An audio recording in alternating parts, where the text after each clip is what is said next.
quali sono le cifre di cui si sta parlando per Elmas, ma se ne devo dare 14 a Miretti, onestamente, secondo me Elmas è anche più forte di Miretti, quindi Assolutamente sì. poi ripeto, ci dà quella duttilità tattica che può servire comunque per un cambio modulo sia in corsa sia a inizio partita, quindi io sarei veramente molto molto molto contento se si chiudesse questa operazione di mercato.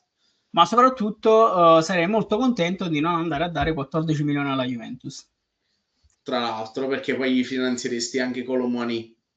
E diciamo, se si può evitare, diciamo, io eviterei, però... Eviterei molto volentieri, sì, sì, sì, sì. sì, perché, cioè, capi, non è che ti stanno dicendo, io vi sto dando i soldi, vi sto andando a prendere uno forte.